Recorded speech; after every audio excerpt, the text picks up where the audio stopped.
So best and the brightest, 120th anniversary. It's wow, this is quite a little bit of a daunting lead out, but thank you guys for having me here. I should feel like I should be making some weird Groucho Marx reference here, but I'm going to spare the audience that. What I'm here today to talk to you guys about is, clicker. Is to give you guys a sense of the journey that Mars has been on in relation to content, and just discussing how it's the collision of everything that we're dealing with, the reblurring of lines between content, media, advertising, commerce, data, you name it, it's probably all sort of woven in together, and it's kind of like this idea of everything converging. So thank you guys for having me here. I'm going to get out behind this because it just tends to throw me off. So who I am, I head up media at Mars, and I do that across all four. We actually have 6 business units, 4 of them supported in media. We operate in 78 markets, and where I come from is I've had this consistent journey in data, insight, research, strategy. It's gone from the creative side and into the media side, and then back again, and now over at the client side. And it's really been interesting to see the evolution that we've all had within the industry. We've gone from being consolidated to debundling, and now actually trying to come back to the table with a nice collaborative approach that's bringing in more people, more partners. So it's been really interesting to watch this evolution in the industry. So what do I do on a day-to-day basis at Mars, and what makes it so interesting? I really am driving this idea of more convergent media. So what does that mean? It means actually like the traditional practice of media as it relates to reach, looking at the way that it affects content and creative development, looking at how it weaves into technology, and lastly, how it drives commerce, whether it's at shelf or on screen. As we're all living more and more omni-channel lives, really being able to guide the organization in terms of how do we appropriately integrate these new practices into media. Other thing that I do is really helping teams connect the dots. The world is so volatile, it's uncertain, it's complex, and it's ambiguous. If you're familiar with the acronym, it's VUCA. And what I'm trying to do here is really help a lot of our teams in the segments and also in the local markets really figure out how do they use media to its greatest potential. And then inspiring and building the capability. I do deal with a whole continuum of markets, some that are very sophisticated, some that are very basic in their understanding of what media could do. So making sure that we're bringing along the entire organization on a journey, and one that actually reflects what it is that we're trying to do. So who we are as an organization, not many people recognize how diversified we are as a company, but we have we're active in chocolate, we are active in gum and mints, we are active in pet care and symbioscience, food. So we're a very, very diversified business, 6 business units, privately held, family run, very principle driven. So principle driven that the candies that you actually see in front of you, phoned up brand manager on Thursday while I was out in the office in New Jersey. I said, hey, Mike, do you have any samples that I can take?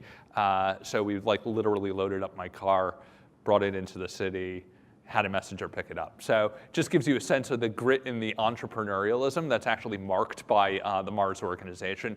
And yes, we are privately held, but we're also a very results-driven organization. So we absolutely look at outcomes, not just outputs of the work. So being able to drive category growth, being able to drive brand growth from everything that it is that we do in communications and marketing is an absolute starting point. I was asked this very interesting question.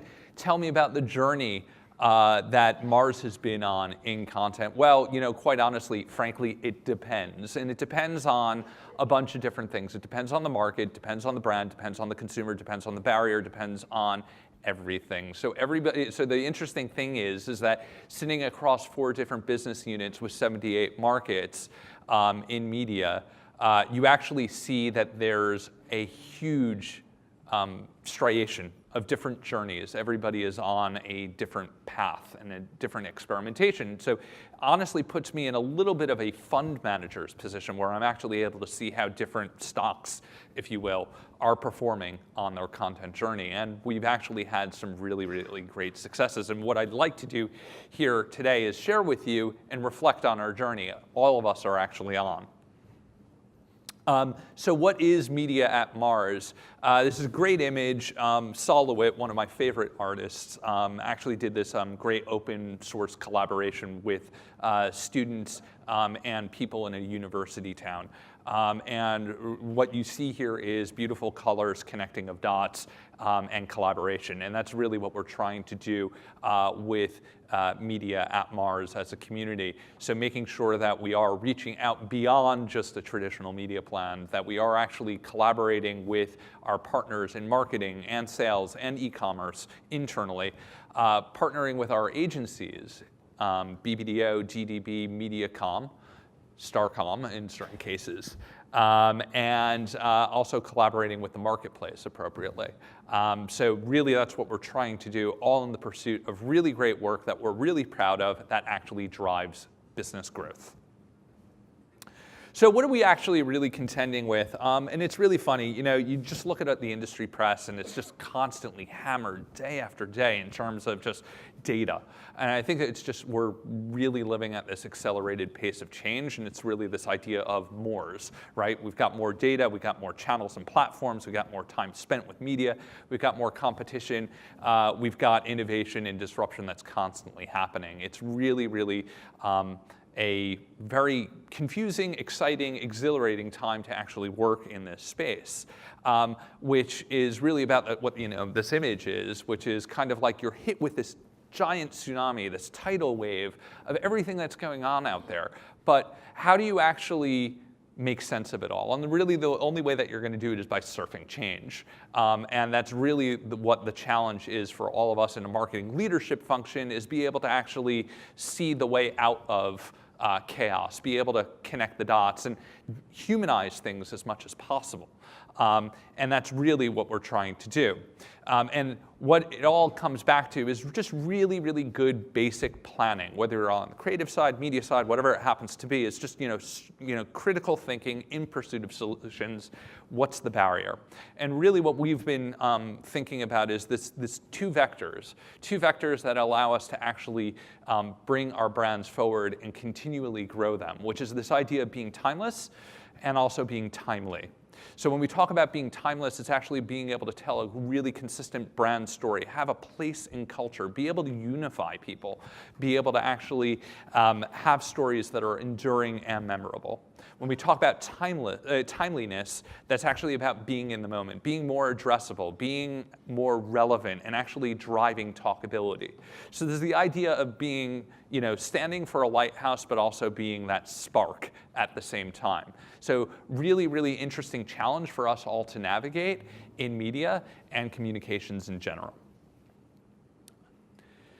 So what I'm going to do is share a few quick stories with you, five, just because it's like, yes, we have a diversified portfolio, and anybody who's sitting across multiple businesses, kind of look at the segments as really, really amazing areas, and want to give each of them equal viewing time and share with you some of the interesting work that's happening there. So we'll make a little bit of a journey here. We'll talk about Twix, and what we were able to do there was actually really tap into our scale as a network and generate some good content faster, cheaper, better, and more effective. Uncle Ben's, we actually used some really great data insight to drive relevant stories and then actually figure out which ones we're working and propagate them up.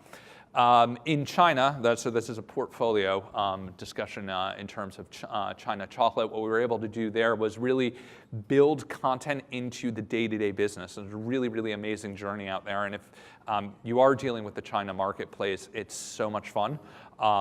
And there's so much innovation that's going on there. And in Whiskas, really creating this collaborative network to actually demonstrate brand utility.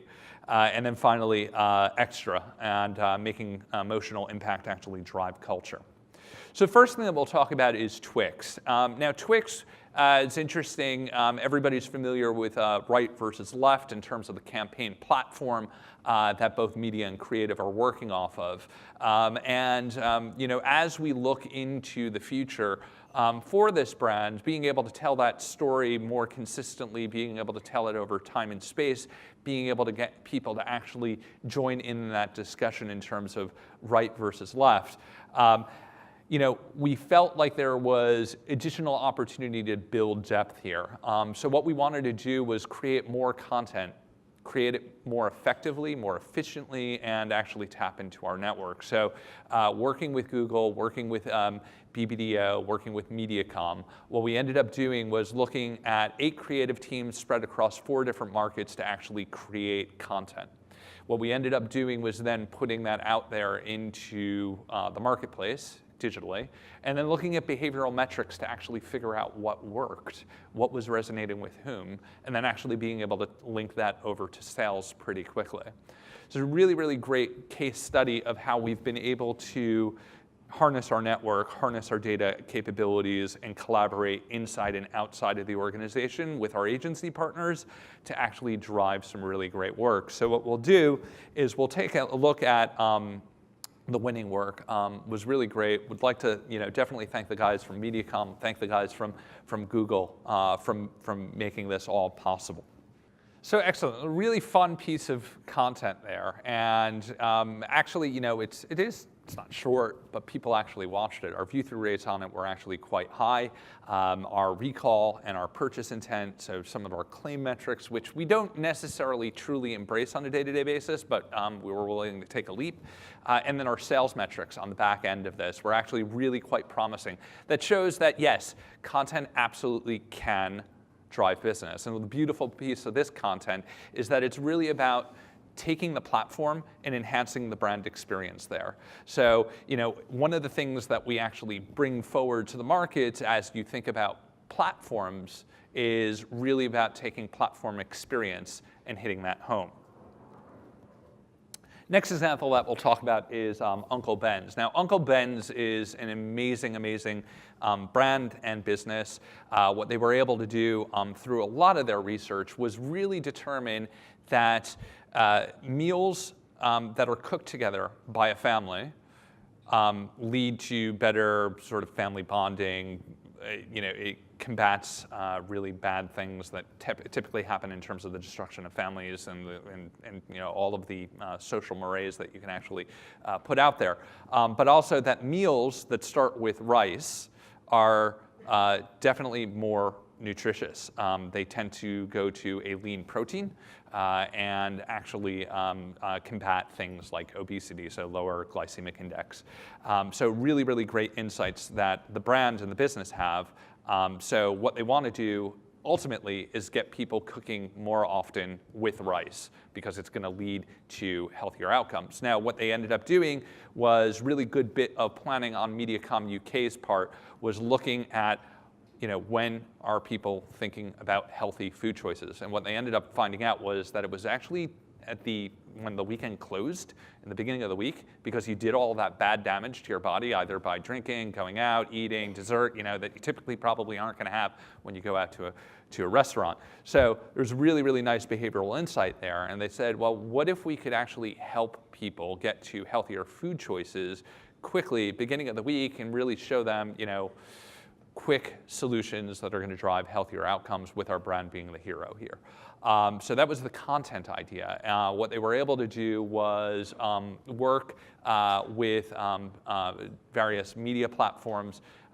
We had some testing with Realize and Unruly to figure out what content was actually working for us. And then what we ended up doing was then creating the system where we created long-form content, we chopped it up, and then we propagated it up. So we actually created a virtuous cycle where we would generate content and then actually syndicate it out. And we'll take an example of what that actually looked like. So this is a really, really great example of how we've been able to tap into an insight, demonstrate brand utility, create content around it, did it in long form, and then what we ended up doing was using the data to just chop it up, chop it up, chop it up. And what we ended up with at the end was versions that were able to run in 30s, versions that were able to run on 15s, and we were able to actually look at 6 different recipes and 6 different usage occasions and really be able to figure out which ones were working. So really, really, again, a fantastic example of a journey in content. Now, another one we'll talk about is China. And China marketplace I am absolutely obsessed with over the last, I'd say, 4 years. Since I started working on them in my previous life, have been working with them pretty much on a weekly basis. Now, just given the size of the market and the amount of innovation that's going on there, especially as you look at a world that is going more and more online to offline with the likes of mobile payment and the fulfillment that you have out there. Now, the really interesting thing about our chocolate business is that content has been a linchpin of the entire business, basically from 2013. They started to do with Dove originally was going into content and actually demonstrating some elements of brand utility, getting themselves into some of the key programming that's out there. Now, what they ended up doing in 2014 was a little bit of a breakout. And what they ended up doing was saying, like, look, let's move over towards brand as publisher. And what they brought together was actually like a K-pop, so Korean pop star, and then one of the lead singers in China, female, and actually had them do a duet and actually created this giant media experience and event around it, marketed it like a soap opera during the soap opera finales, and ended up with a whole bunch of in-store and e-commerce activations on it, and was really, really quite successful. So the market journey in terms of doing like really simple sponsorship-y stuff over into brand towards publishing. Now, what they've ended up doing since then is actually getting into the content business on demand and actually having it not only but content but also commerce. So what they've been able to do was literally just live creation in terms of Chinese New Year. And then also around Singles Day. So really taking these like live events and actually creating content as well as commerce opportunities around them. Chinese New Year, we're able to actually look at the Chinese New Year Gala, creating content for each of the acts themselves, and then also with our some of our e-commerce partners in Alibaba as well as JD.com. For Singles Day, which was really interesting, and I don't know if anybody's seen the data on that, but about $14 billion of e-commerce transacted on Alibaba in a single day. Okay? What we were able to do was work with Alibaba as well as the guys, the rights owners for House of Cards, and had Kevin Spacey actually give us a shout out in terms of presidential M&Ms, one of our greatest days in terms of volume in e-commerce in the market. So it just gives you a sense of one market, one category, and its journey from sort of sponsorship-like events to live creation of content and commerce solutions. Next one, we'll go over to pet care, and we'll talk about Whiskas. Kittens and really about demonstrating brand utility here. And what we were able to do was bring together our great partners on the creative side, on the media side, and then also on the platform side in Google.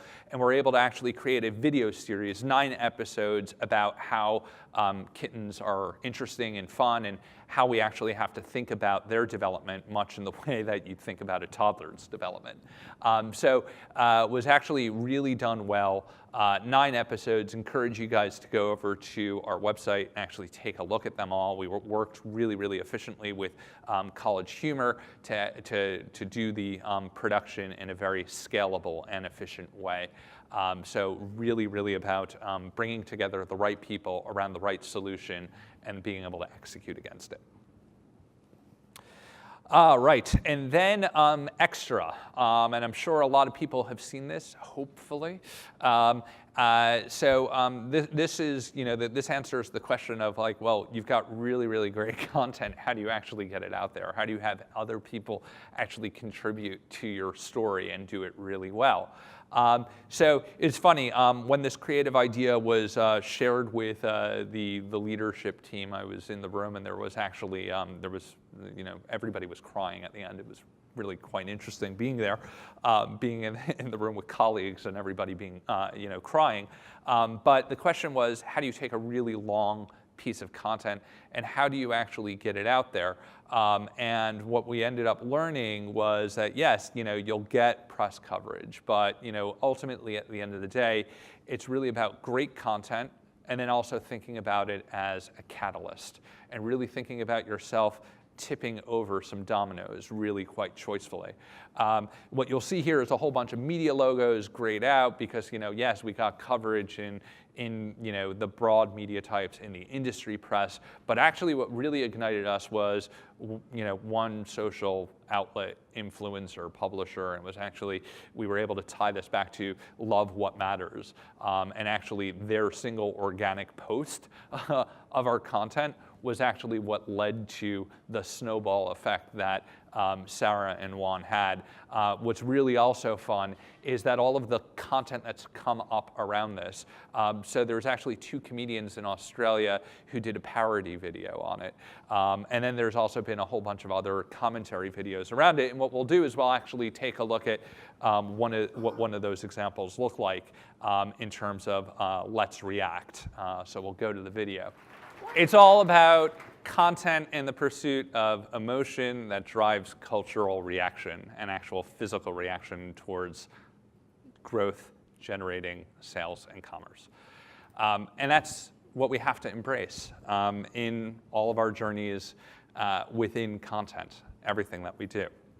So some reflections on our journey, and we're actually taking a lot of that insight forward. I think a lot of you guys have probably also seen some of our recent work on M&Ms, our collaboration in music there with Zed and Aloe Black, and really about harnessing these learnings. So what have we taken away from our journey? So really about deploying systems thinking. I had a huge benefit in terms of being part of a global business that's diversified. And I know that there's been a lot of conversations about diversity within our industry, and it is a problem. But if you're in a global organization and you do have the opportunity, harness it. Harness it because it's going to lead to better thinking, and it's always going to result in better work that's more human related. So do harness your scale and harness your diversity and do it for momentum. Add utility and experience. If we are going to take time from consumers, let's give them something back. One of our principles at Mars is about mutuality. So mutuality in terms of how we collaborate with our agencies, how we collaborate with publishers, but also mutuality to our customers and our consumers. So let's actually just make it worth their while so that see that reaction that that consumer had. The more that we can actually get to that, the better off we are. Propagating up and syndicating out. So we have so much data that's available to us. We have so much opportunity in terms of media outlets. The more that we can actually take advantage of that is for the better. So let's make sure that we shape and channel behaviors so it actually makes your content bigger and better. And then thinking and behaving like a catalyst. Look, great content like you just saw on Extra is the stuff that's going to move people in terms of emotionally, move people behaviorally. What you have to do is you can't really always plan for that, right? You can't get that down to a scientific art, but what you can do is think about the interactions and reactions that you want to drive across stakeholder audiences that's going to drive brand growth, especially in a world that's more convergent and quick. And then finally, it's about cross-braining your teams. This isn't about creative, this isn't about media, this isn't about marketing, this isn't about sales. This is actually about more multifunctionalism brought forward, where you actually have the right people sitting around the table empowered to make the right decisions, empowered to make the right decisions quickly, and then being able to get a quick read on results. And that's making sure that you have a team that's all in and it's all about agility. And that's really reflective of what our journey has been in content over the last few years. across our businesses and across our markets. And I really want to thank the Ad Club for having me here. I want to thank Mediacom. I want to thank Google. I want to thank BBDO and TDB and all of the support that they've given us on this journey. So thank you. Oop.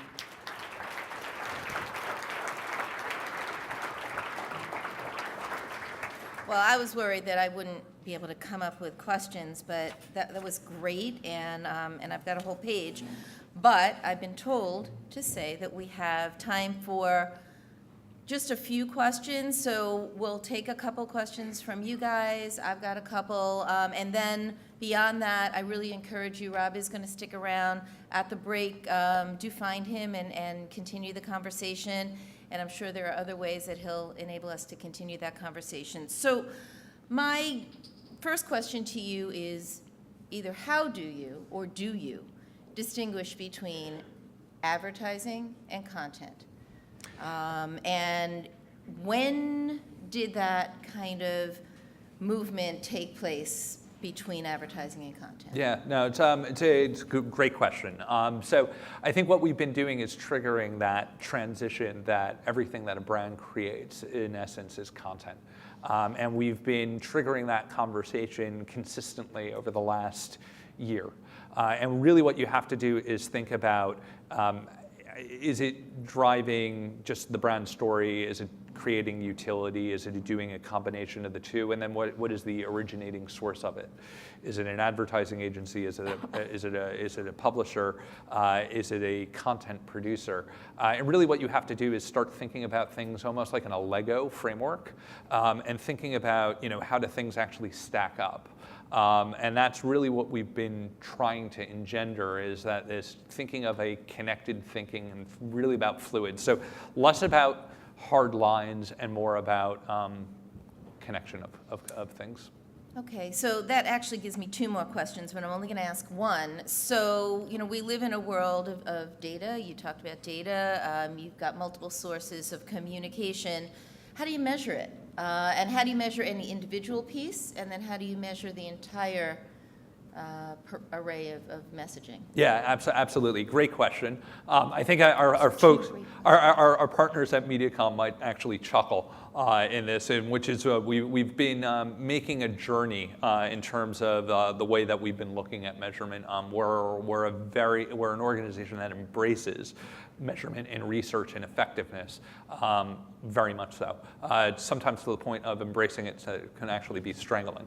But what we've been doing is making that a little bit of a softer hug, in the sense that, yes, ultimately what we want to do is drive category growth, brand growth.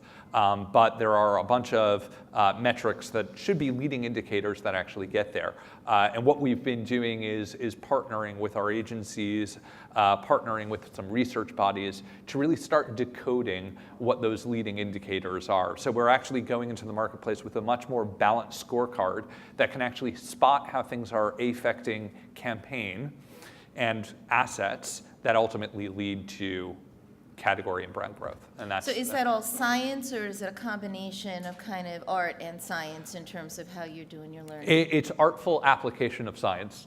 So it's really about being able to understand, the way that I like to talk about this internally is it's like trying to find a submarine. And what you have to do is actually put out a sonar array. So it's not just a single metric, it's actually a collection of metrics. And then from there, you'll be able to triangulate into where is that submarine. Question from the audience. Sir? Please wait for the mic. I will repeat the question as well if I think a mic is coming over there. Thanks. For both Uncle Ben's and for Twix, you talk about how you use data to figure out what was working and dice the content up. Can you tell us a little bit more about those inputs that you look at? Yeah, so we were looking at everything from reach, we were looking at view-throughs, we were looking at completion rates, we were looking at shares, we were looking at social mentions, and we were actually looking at researches.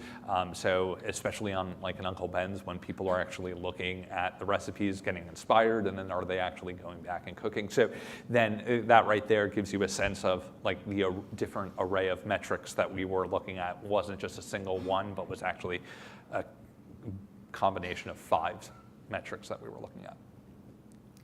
One more quick question.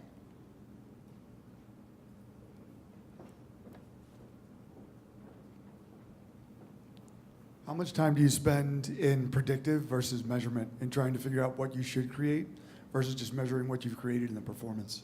Fantastic question. I think it really depends on where the brand actually is.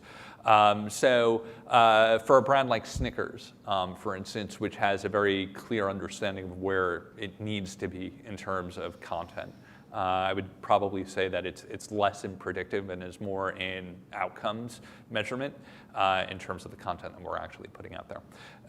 For a brand that is smaller, facing some challenges, might not actually know where it needs to be, more predictive in terms of trying to figure out where to make its bets and how to actually make sure that we're safeguarding the media investment and making sure that we're not putting out unproven content and unproven channels. That's what we want to avoid. Okay, so I know, as I said, I've got more questions. I'm sure you do. I want to thank Rob. This was fabulous. Thank you. Your work is so impressive. I also want to thank Stephanie Fierman and MediaCom for helping us bring Rob to this stage. They're a great partner to the club and clearly do some great work with their clients. So thank you to them, and thanks again to Rob. Thank you.